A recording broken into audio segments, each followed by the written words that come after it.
امام الانبیاء کی نظر میں بڑا عابد کون ہے؟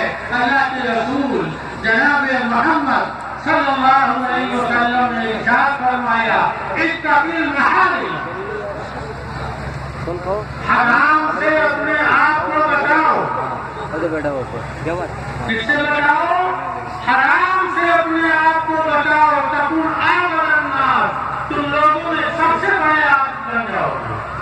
معلوم ہوتا ہے نماز کی زیادتی سے، تلاوت کی زیادتی سے، تسبیح کی زیادتی سے، عمرے کی زیادتی سے، بار بار کاموں کے کرنے سے اللہ کے رسول کی نظر میں، فرمان رسول کی نظر میں، شریعت کی نظر میں وہ بڑا عابد نہیں ہے۔ بڑا عابد وہ ہے شریعت کی نظر میں، رسول کی نظر میں۔ دین کی جماعت، اے مستجاب الدعوات لوگوں کی جماعت، آپ جائیے۔ اب میں آپ کی فتوا سے مطمئن ہو چکا، آپ کی فتوا سے محفوظ ہو چکا، اس لیے کہ میں نے آپ کے پیٹ کے اندر حرام غذا داخل کر دیا۔ میرے بھائیوں اور دوستوں، یہ ہے حلال غذا۔ نبی علیہ الصلوۃ والسلام ہمیں اور آپ کو خطاب کرتے ہوئے ارشاد فرماتے ہیں اتقی المحارم تکن اعظم الناس،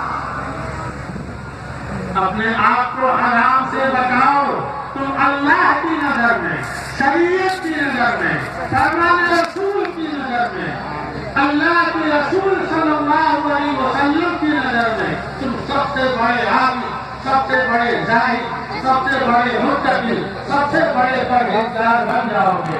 میرے بھائیوں، یہ چاہتے ہیں کہ کہیں غلطی سے کوئی کیڑا مکوڑا میرے ناک میں، میرے منہ میں گھس جائے اور اس کا قتل ہو جائے، اس کا گناہ میرے ساتھ۔